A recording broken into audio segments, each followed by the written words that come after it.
So Agent is a full service integrated agency. So we are all in-house, one-stop shop really for marketing and creative services. So strategy, creative, design, brand, digital and communications.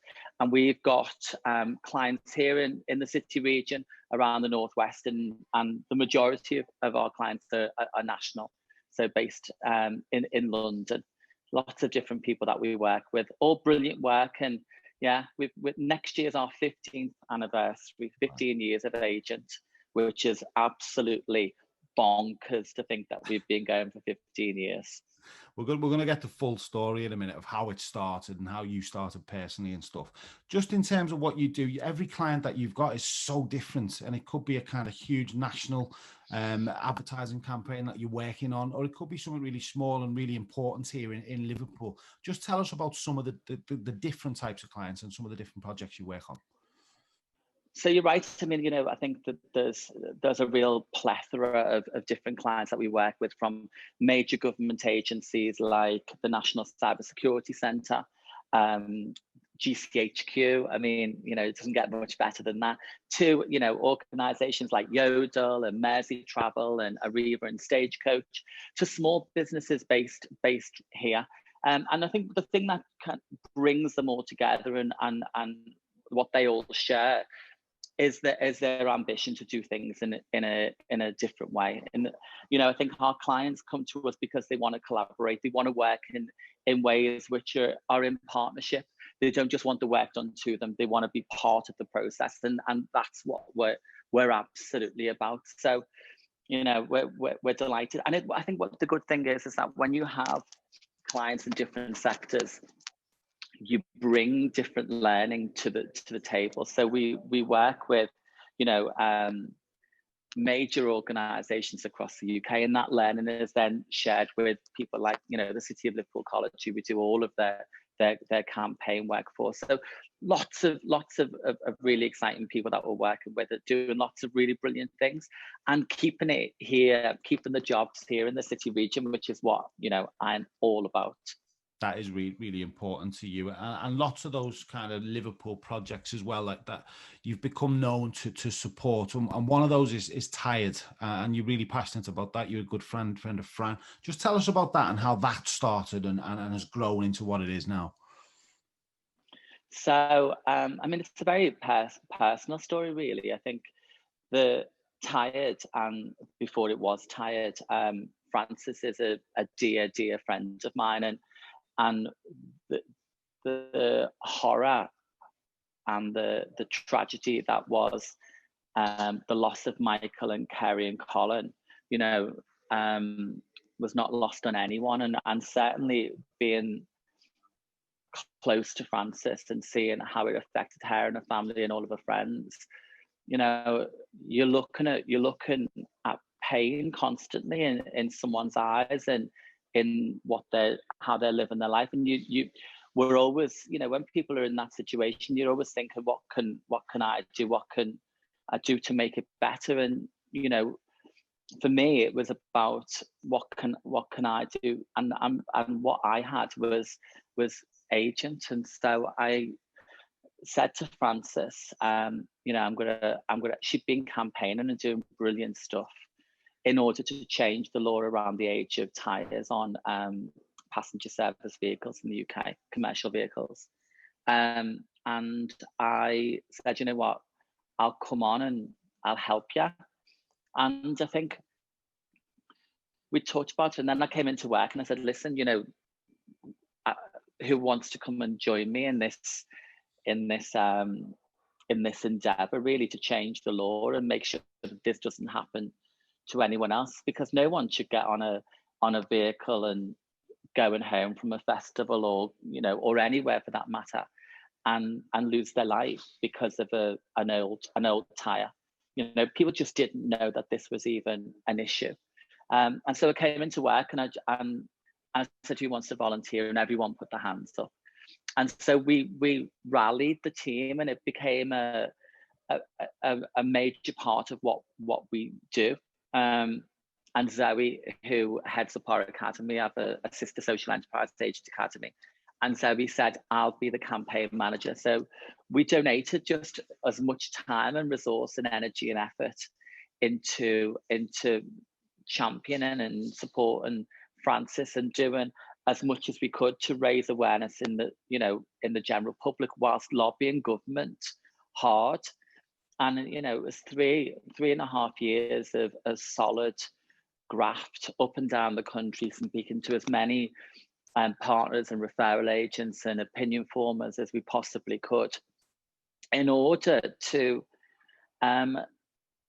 get the government to stop and think. And it will forever be the greatest achievement of my career, because and we all are so personally involved in it. It means so much, and so when we got that news that the government are actively going to change the law, it was fantastic. It will never bring Michael back, but what it will do is it will be a law that will stop other families going through what Frances and Hares have done, and all in Michael and Kerry and Colin's name. So yeah, something we're really proud of.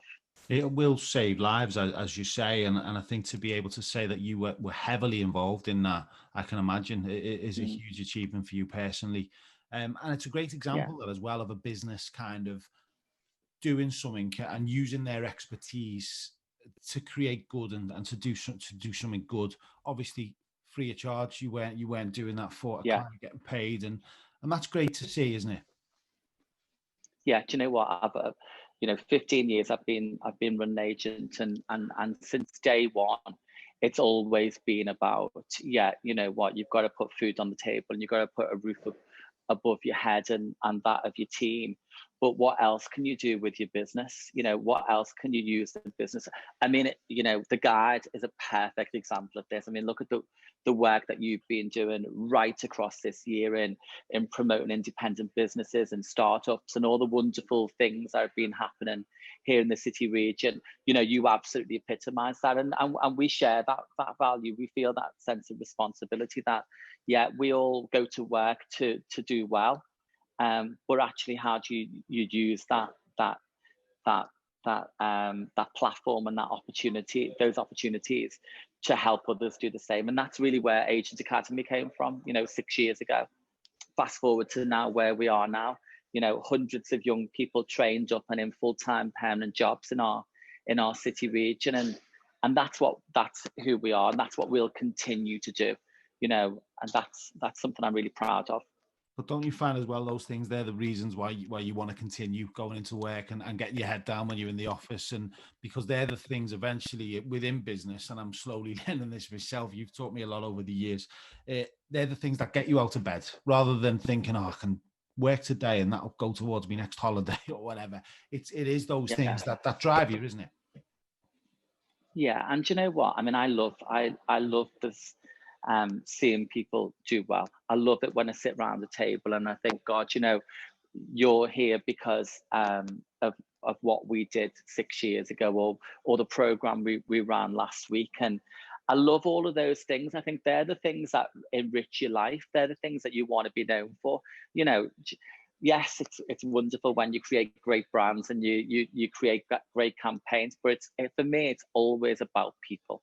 It's about how do you use your business to improve the lives of others as well as your own. Of course, it's a business, but that's what I'm really proud about. I'm proud about what we stand for and how we absolutely walk the walk as well as talk the talk. I completely agree. Paul, what makes a good marketing campaign? Difficult question. I know everyone is different, but what's the kind of key elements to a good marketing campaign? Do you know what? A good marketing campaign is about making people sit up and listen. And I think a good campaign is always deeply rooted in understanding the psychology of how we all behave, what makes us tick, what makes us learn, what stops us from doing things, what reduces risk. We're all humans. We're all sensitive to a whole range of different factors. This year, I mean, this year, we've seen a whole range of public health campaigns. Some of them have worked, some of them have been absolute disasters. But what makes a good campaign is one that has impact. And for me, it's about getting the job done. You know, and every single campaign is different, but ultimately it's about making it happen, really. They say that the first thing to go in times like this, you know, recessions, when pockets are tightened, is things like marketing, advertising. I know that from my past in working in radio, for instance, it would always be advertising that went first. You're kind of bucking the trend with that. But you must be seeing, and you must have been worried this year that is the case, or is it the case? You know what? I mean, I think the thing is, I take my responsibility as an employer extremely seriously. You know, I know that when the team come into work or when they log on, that they look to me and the leadership team for security. And so my job is to work really, really, really hard to do what I can to keep people feeling and being absolutely safe in their employment. And I think you're right, you know, in previous years, and certainly, you know, the credit crunch and the previous recessions that we've been through as a small business, you know, the marketing was, you know, often the first thing to go. I don't know whether that will be the same this time round. This was different. I mean, it was different because things stopped, you know. You couldn't promote stuff that wasn't open or teams that have been furloughed. I mean, we're 24 strong. I didn't furlough any of my team because I just thought, you know what are the other things that we can be absolutely doing? You know, what can we be focusing on? How do we work on our strategy? How do we co-create new ways of working for the future? How do we make sure that our processes and our ops are better than they've ever been before?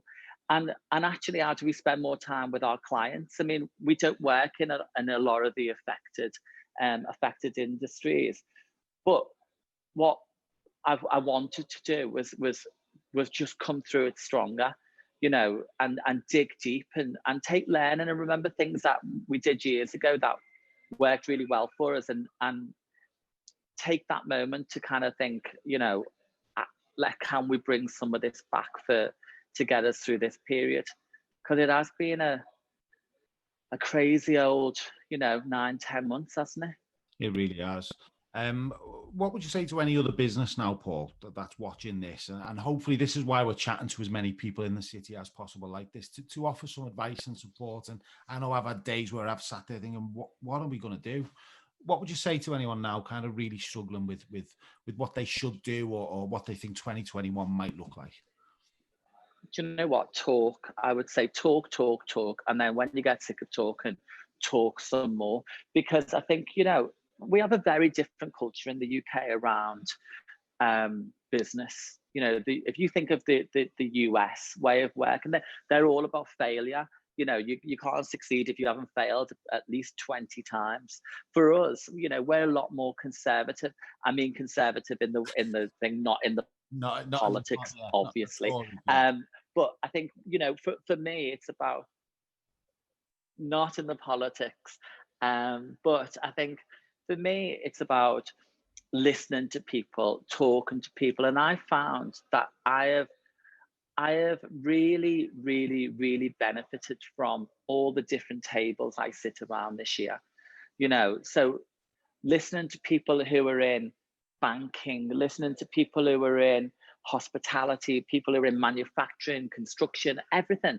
You know, their experiences are completely different from mine, but I've taken so much from a plethora of different people, and I haven't been afraid to ask for counsel this year.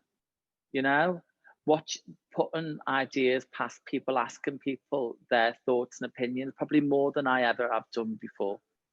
So ask, I would say, would be the major thing I'd take away. Yeah, and you're right in what you say. You know, it's not bad to admit defeat in terms of defeat in terms of that you're struggling. It's not a bad thing to admit that and to say to someone, look, I need some help or advice here.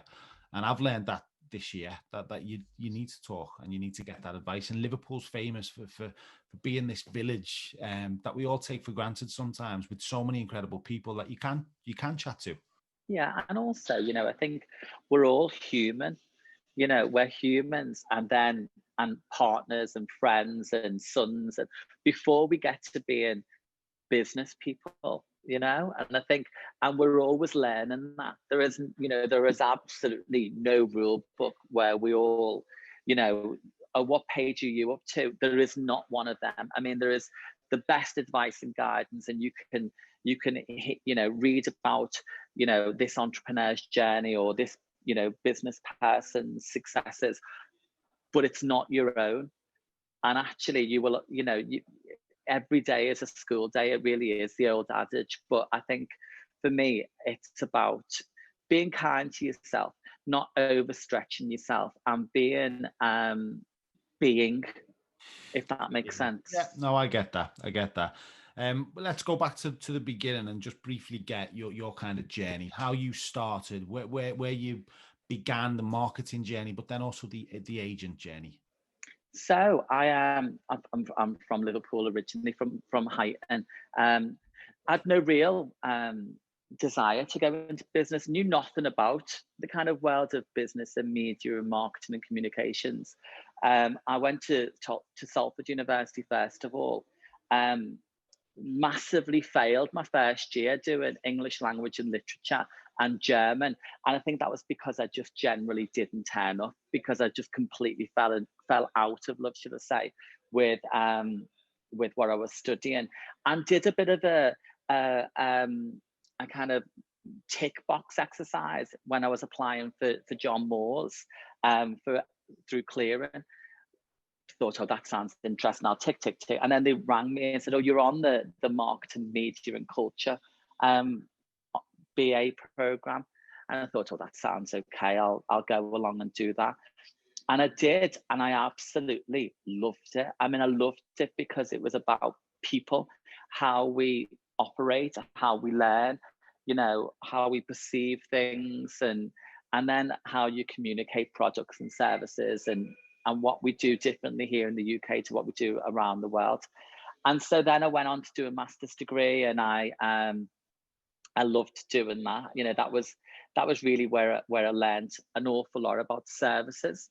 And but a degree will only give you so much, and I didn't have any real commercial lived experience. So I did lots and lots and lots of volunteering, and certainly at that point, Liverpool was in a very different space in relation to, comms and marketing jobs. And so I went and worked for a small business for 2 years, and then wanted something different, to be fair. And it was kind of just pre-Capital of Culture. They were just setting up 2004 when they were setting up the Culture Company as was, and they were the only really marketing jobs that were there. And I just didn't have any experience for those jobs. I hadn't done anything in culture or placemaking or anything like that. So I was looking at for these jobs and thought, you know what, maybe it's time to do something for myself. So 2006, I had 2 business partners back then. We set up Agent, and set it up with on a wing and a prayer, to be perfectly honest with you. No real business plan, really. A naivety to think that we were going to get funding off the bank, to start us off. We didn't. And it was a lot of hard work, a lot of energy, a lot of commitment, a lot of taking yourself out of the position where you feel comfortable and putting yourself in situations where you're absolutely not, because you absolutely have got no choice other than making it work. And that is where Agent came from. And look at it now, you're 25 staff, you're in one of the most impressive offices in the city, and you're working with national clients far and wide. So a real Liverpool success story. Again, this we were supposed to mention this early on, but it's just been too interesting. Something you're doing right now is, again, really creative and a really lovely way to give something back to the community here in Liverpool. Tell us about Agent Reads. Agent reads. Well, I love books, so all of my friends know that I am absolutely obsessed with books. I love them. I love them. I love them. I probably read 1, 2 a week. I can't get enough of them in my head. And so, but I've always loved the power of books. You know, at your lowest or your highest, a book can take you to another place. And I loved them as kids. And this year, you know, normally at this time of year, we'd be having parties, and, you know, we'd be doing stuff with the team, and we'd be sending gifts or doing something for our clients. And, you know, as a business, like I said earlier on, we always try and do something good. So we've done, you know, food collections over the years, and we've done toy collections, and we've done pajamas, and we've done, I mean, you name it, we've done it. And, you know, we're really successful at doing those things. But this year, I just thought, you know, there's quite a lot of that stuff happening, rightfully so. But I thought, you know what, there's an opportunity to combine my passion for reading and books with where we find ourselves. And rather than sending, you know, client gifts and all the rest of it this year, I thought, you know, I'm going to donate what we would spend on those gifts in the form of books. So we're going to buy hundreds of books in our clients' names. And basically, we've asked our clients and our partners and our friends to say, you know, what's the book that you loved as a child, you know, whether that would be as a young child or as an adolescent teenager, and tell us what that book is. And we'll go and get a couple of copies of that book, and we'll put a note in the front of it, which says why you've chosen that book and who it's gifted from. And we're going to buy them all from independent stores. So there's a couple in Southport. There's obviously a couple in Liverpool as well. And so there's kind of 2 birds, 1 stone. Well, 3 birds, 1 stone. 3 birds, 1 book. There you go. So the idea is and then getting those books out to local charities, children's services, organisations, social enterprises across the region. So we're going to do this in Liverpool and also Greater Manchester as well.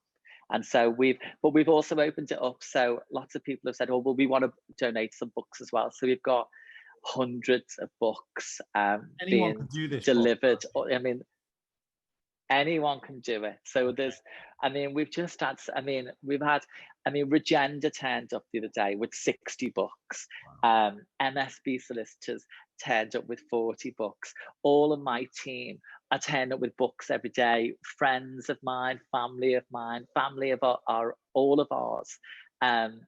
I've just been sending books in, and what's great is that there's a lovely story behind every book, and every single book comes with a reason why they're donating that or pledging that book. So it's just lovely. And hopefully, I just think, you know what, if there's one, imagine a little girl or a little boy or a teenager picking up a book and being inspired to then go on and write something or create something. And you know, it takes one story to make such a massive difference. And hopefully that one story or that one change will come out of just one of the many hundreds of books that will be given out this Christmas. Do you know what? I can see an annual idea coming on here, and I can see this getting bigger and bigger as time progresses. I think agent marketing. Do you know what? Full of books, and there'll be no room for anyone else. It's brilliant, Paul. I love it. I know. Thank you. I mean, you know what? It's really important, and I think, you know, now more than ever, we all need to look at what our own impact are, and you know what? Let's just say maybe in 12 months' time there might be another member of the agent stable that is all about books and reading. And to be fair, I mean, Marcus Rashford came out the same day as we launched our campaign to do something very similar, and all credit to him for using his platform and the amazing work that he's been doing in order to get books out to kids. You know, it's amazing. It's so good. That was longer than what I thought, but it was just too interesting, and so many kind of great insight first off into a successful marketing agency in the city, but so much great advice as well. So thank you for chatting to us, Paul Corcoran, director and founder of Agent Marketing.